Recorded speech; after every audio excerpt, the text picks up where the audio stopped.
Good evening there, everybody. What is happening? Hopefully, you all are having a wonderful day today. So, I thought that I would review one more video for today, at least one that caught my attention for whatever reason. I thought that there was a gold mine of videos overall to review today because, of course, my usual self, I like to expose certain narratives.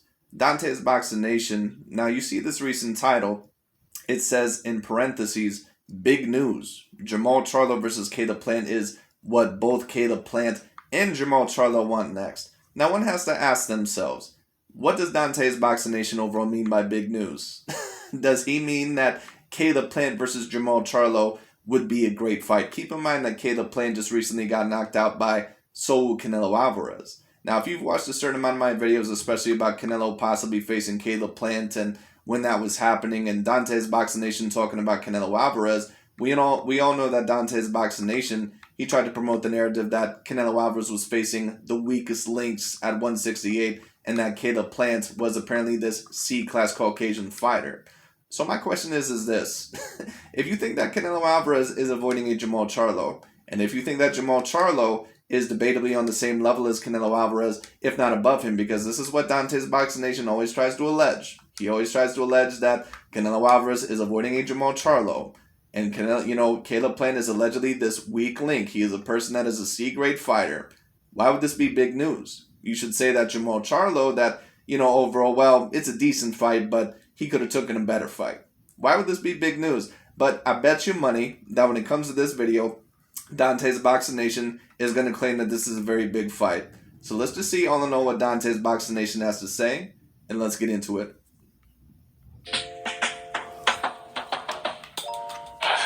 I don't know what he was saying. I was zoned in, focused, and but yeah, that's a fight that I'd love to have.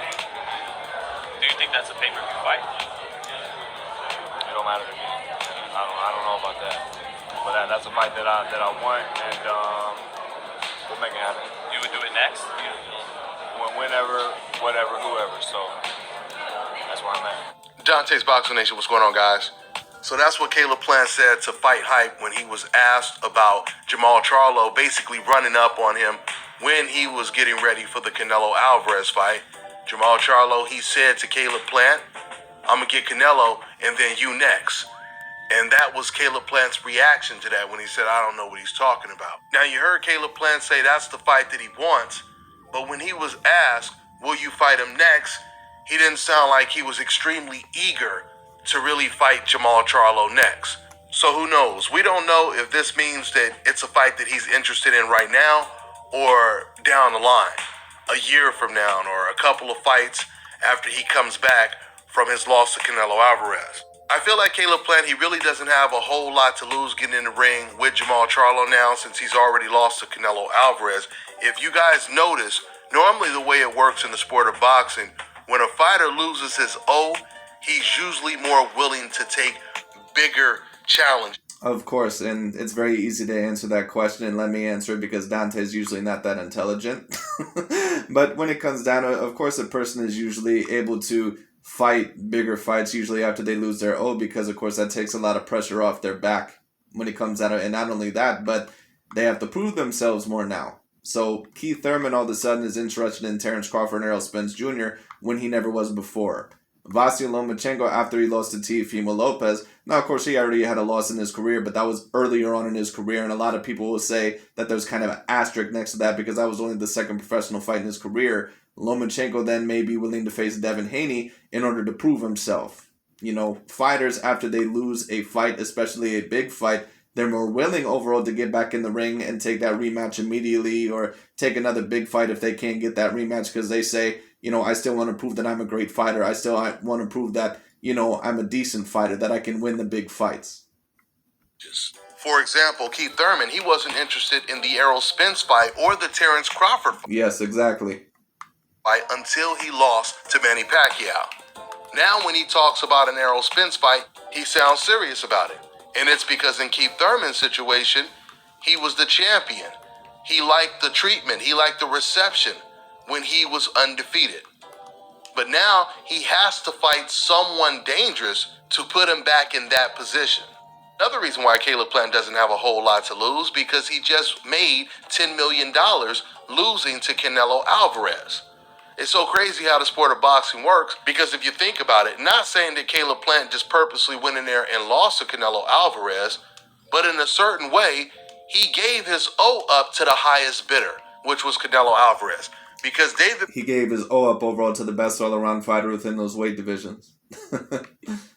Benavidez has been chasing the Caleb Plant fight for 2 years, but he wasn't Allegedly, but anyway. as persistent. Maybe he was. I don't know. I haven't really paid attention to that. But once again, I can't ever trust what Dante says because, once again, he'll say anything. And did not have the backing that Canelo Alvarez had. Canelo Alvarez, he wanted to give Caleb Plant. And on top of that, Canelo Alvarez was not caught on cocaine-like substance, at least at the recent time, that ended up getting rid of his WBC belt. So, David Benavidez has no one else to blame but himself. It is what it is. Now, once again, would I like to see the David Benavidez fight? And of course, was Canelo Alvarez at one point in time caught on PEDs? Yes, he was. But then after that, Canelo Alvarez has never been caught on anything again. So it is what it is. A payday so bad, he refused to take no for an answer. So with that being said, Jamal Charlo, he should push for this fight next. This would be a great... Why would he... Hold on now. Now let's see what Dante's Boxing Nation just said. First fight for him at a new weight class, 168 pounds. Now, it would definitely... Really? Why would that be a great fight for Jamal Charlo, but apparently for Canelo Alvarez is not a great fight? Now, that's interesting. Now, did you hear what Dante's Boxing Nation just said there? Basically, what he admitted, whether he realized that he admitted it or not, is that Canelo Alvarez is on a whole nother level compared to that of Jamal Charlo, or overall, that of a certain amount of other fighters compared to those divisions. Because Canelo Alvarez, just like Jamal Charlo, is also outsized at the 168-pound division. But for Canelo Alvarez, it was cherry picking. But for Jamal Charlo, it's a great fight. Interesting. Definitely be a bigger fight if Caleb Plant returned and he got a good win and then they fought against each other. I don't know what's going on with Jamal Charlo, but he has a lot of options, and right now it seems like he's not taking advantage of them. I'm starting to get the impression that he feels he's going to get the Canelo Alvarez treatment. You remember when Canelo Alvarez, when he said that Andre was a horrible fighter, Jamal Charlo, he came out and he called Andre the horrible fighter. But with Jamal... Because Jamal Charlo don't want that Demetrius Andrade fight.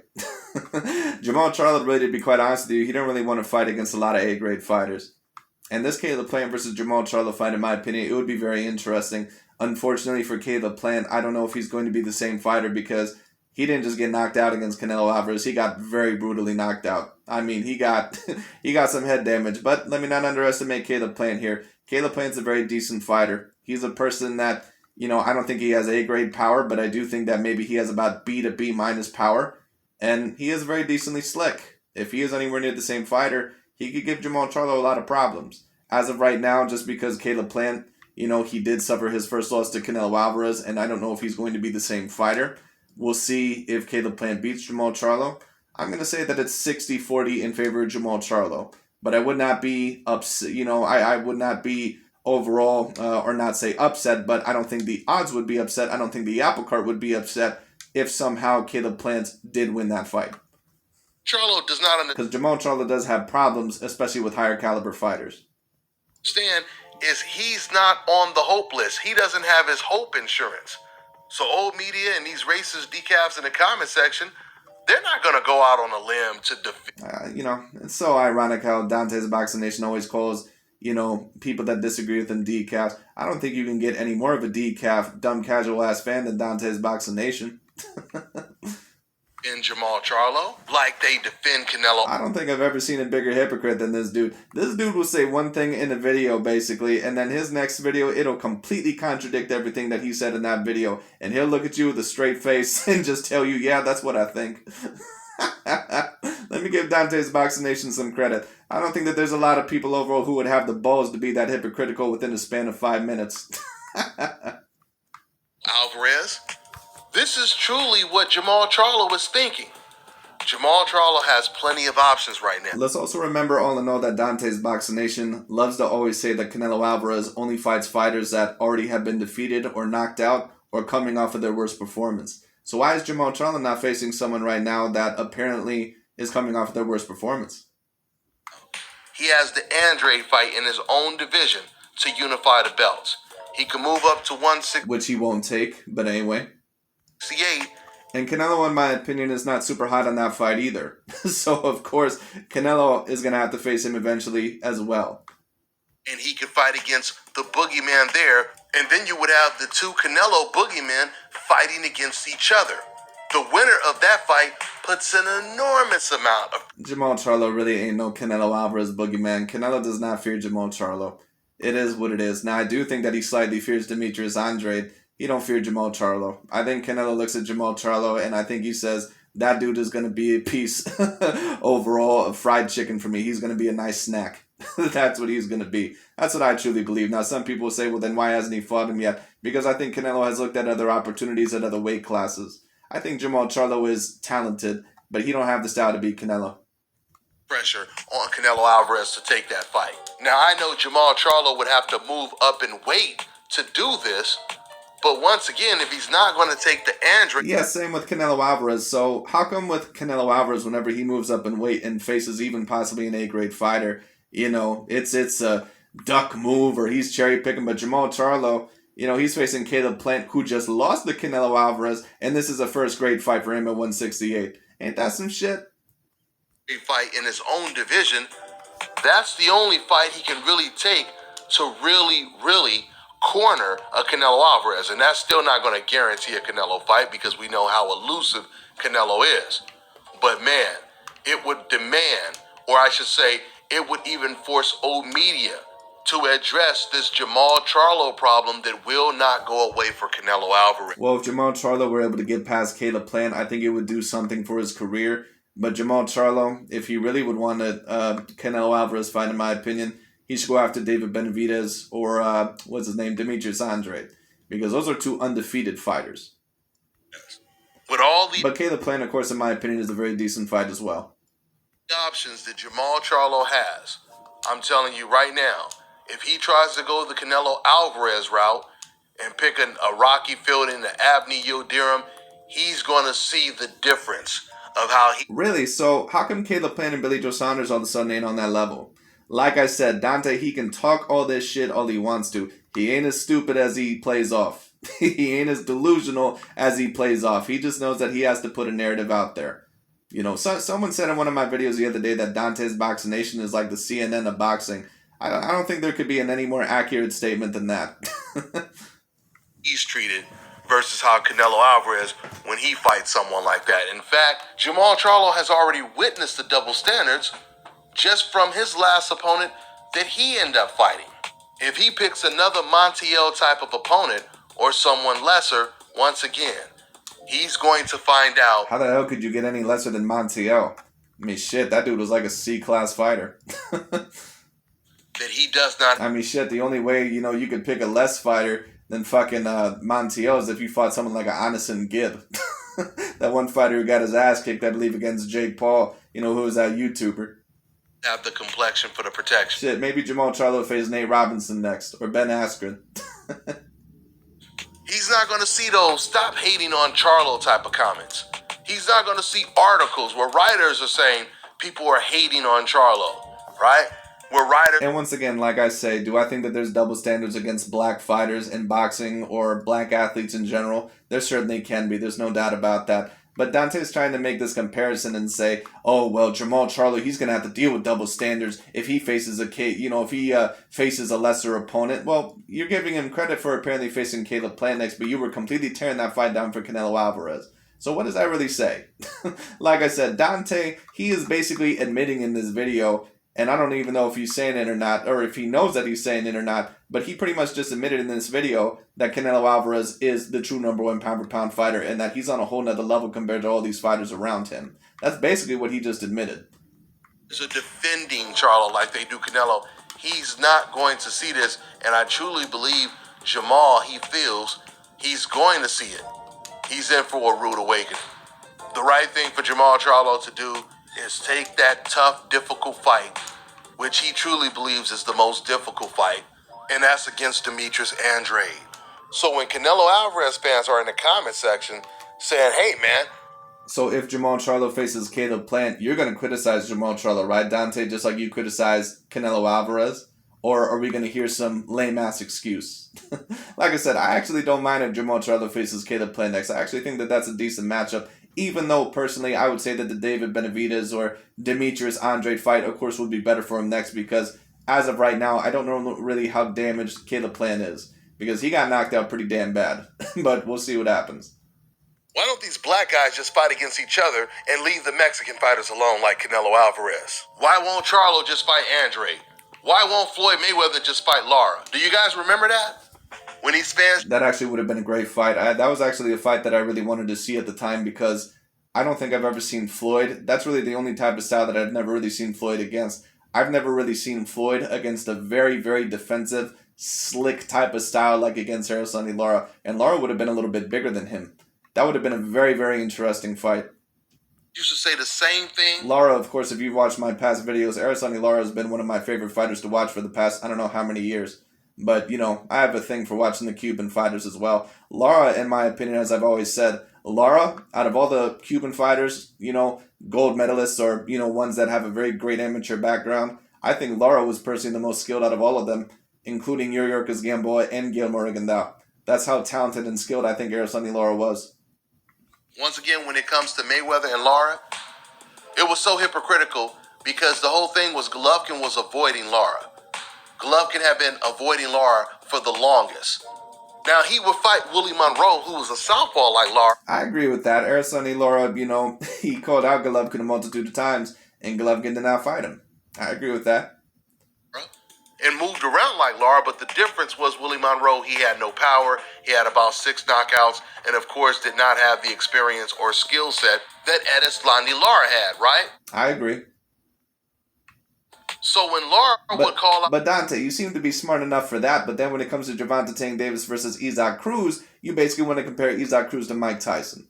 Like, come on now. Gennady Golovkin, since these decafs, they knew how dangerous of a fight that would be for Gennady Golovkin. They also noticed how much Golovkin was avoiding Lara.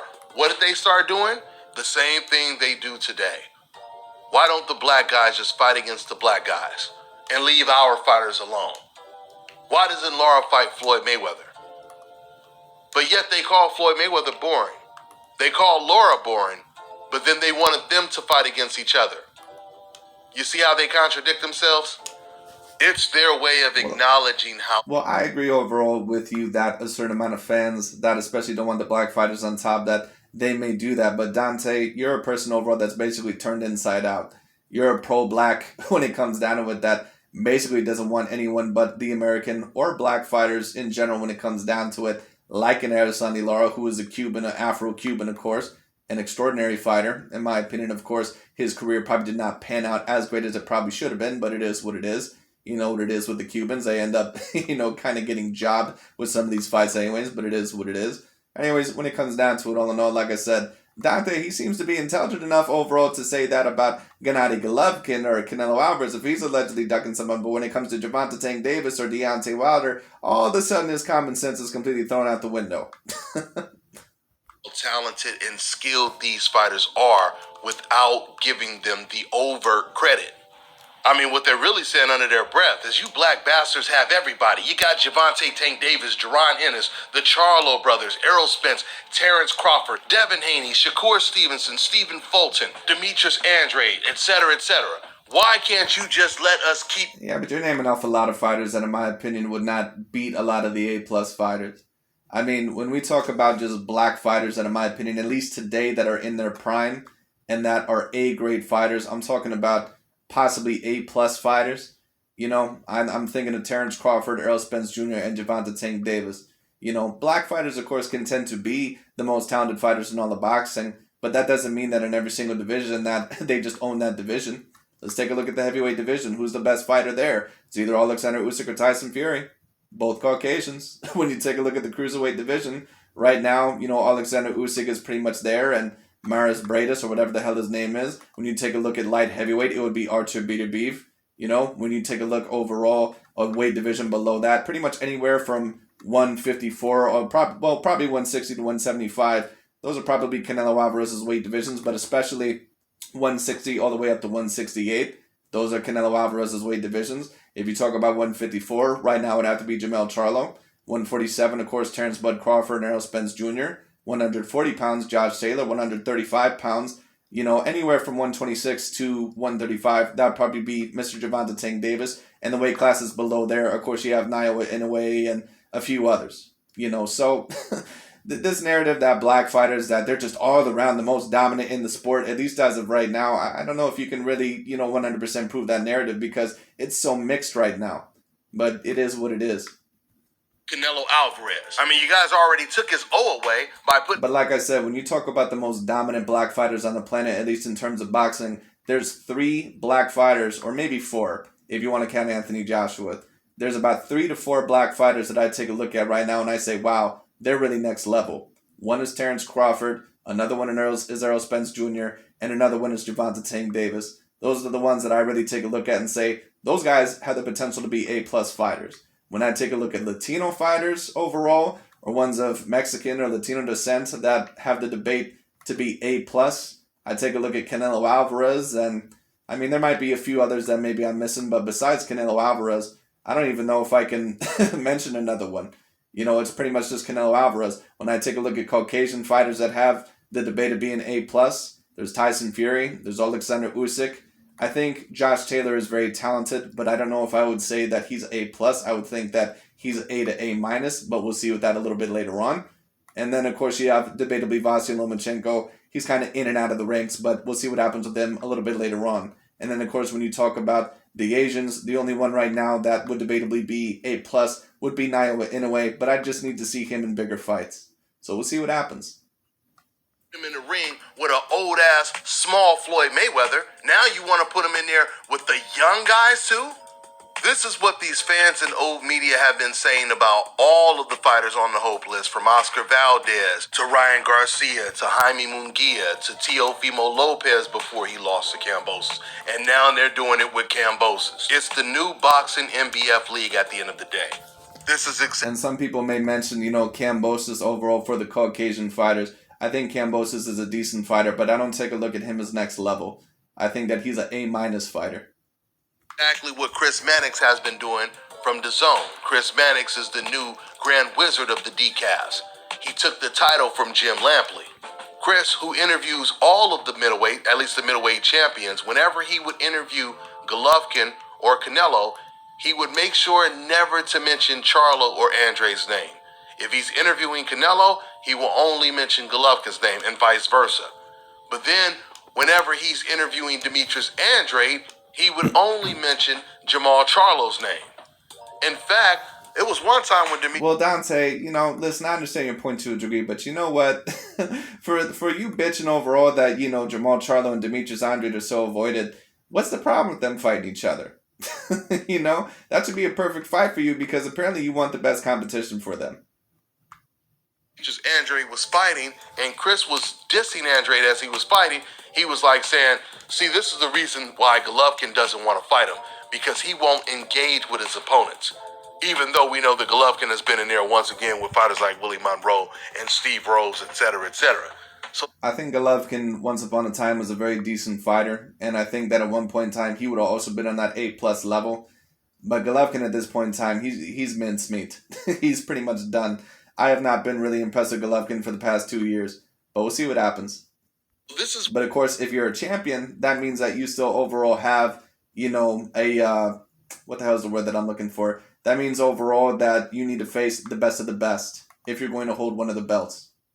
What he says when Andrade is fighting. And Golovkin does not seem super interested in facing a lot of the A-grade fighters. The only fight that he seems super duper interested in right now, of course, is the Canelo Alvarez trilogy.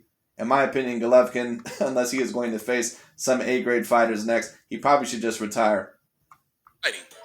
But then all of a sudden, when Demetrius Andrade gets a second round knockout, like in his last fight, then all of a sudden he's telling Andrade and he's telling Eddie Hearn that the best fight in boxing to make is Andrade versus Charlo. But yet he wants to call Canelo Alvarez pound for pound the best fighter in the world, but he doesn't even mention that fight as an option. Chris Mannix, he did this. Well, I agree with you to a slight degree, Dante, when it comes down to it, but at the end of the day, once again, you should have no problem with that fight happening. You think both Jamal Charlo and Demetrius Andrade are A-grade fighters. I understand your problem overall with saying, well, they never mentioned this, they never mentioned that. But Dante, at the end of the day, if you think that these guys are so avoided, Jamal Charlo versus Demetrius Andrade, if they were to face each other, it would help their brand. Same thing when it came to Devin Haney. Chris knew that JoJo Diaz was fighting Fortuna in a title eliminator for a shot at the WBC belt, which is Devin Haney's title. So after JoJo wins that fight, Chris Mannix is interviewing Oscar De La Hoya, and he asks Oscar, do you think you could make the JoJo Diaz versus Ryan Garcia fight? When Chris knew that JoJo once again was fighting for Devin Haney's, or a shot at Devin Haney's belt. Then when the Devin Haney... Right, but JoJo Diaz versus Ryan Garcia, I understand why they were trying to promote that fight, because Ryan Garcia, I believe, is with DAZN.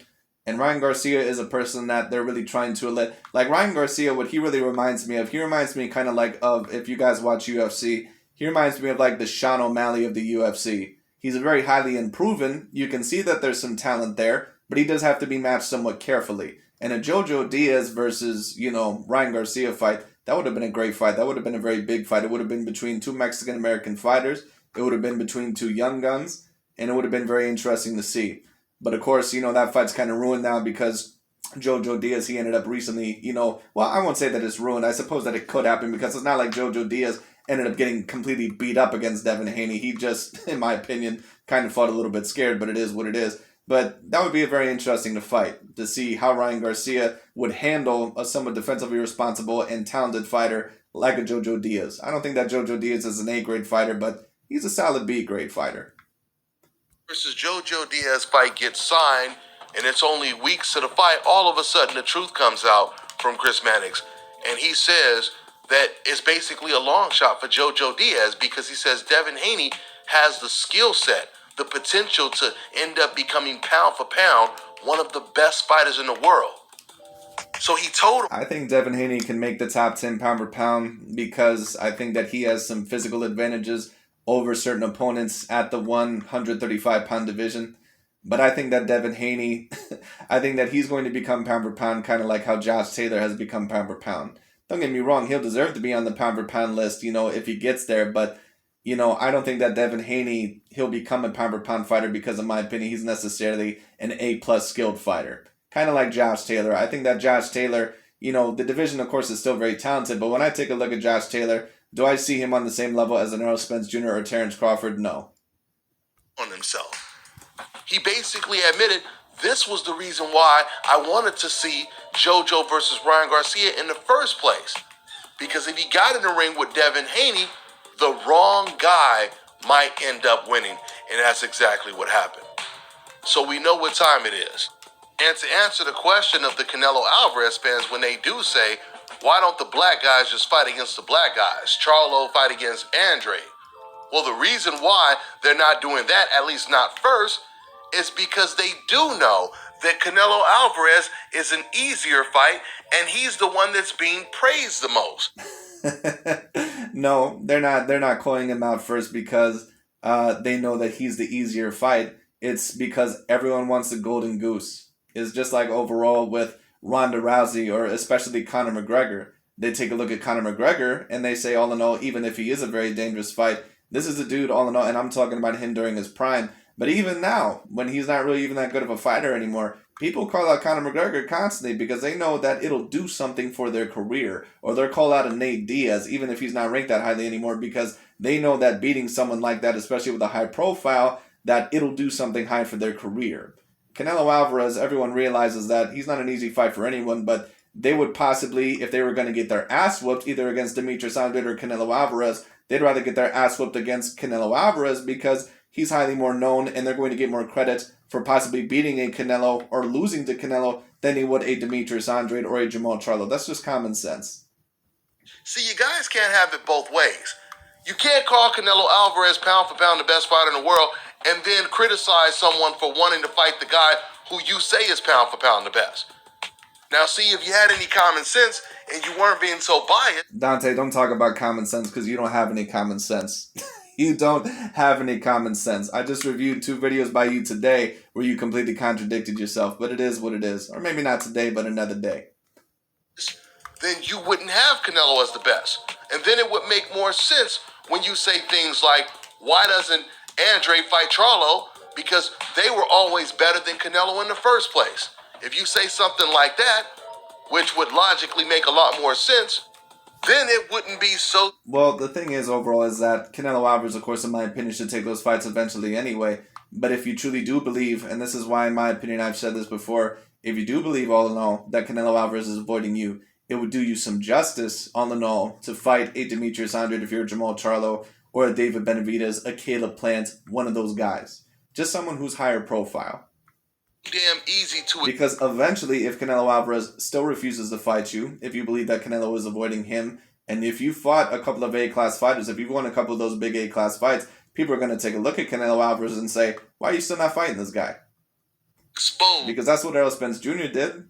You know, when he couldn't get some of those big fights, he trapped Kell Brook in the corner. He ended up getting a couple belts, and then look, everyone went after him. What you're really about. That's all I got for now, guys. I'm on to the next one. What's the future of cooking? Subi. But anyways, that's really about it for today. But as Dante's Boxing Nation pretty much admitted in this video, he truly knows that Canelo Alvarez is the #1 pound-for-pound boxer. Don't get it twisted. He's not as stupid as he comes off. But he still has a narrative to promote. But anyways, that's really about it for today. Thank you so much for watching. I'll talk to you all later.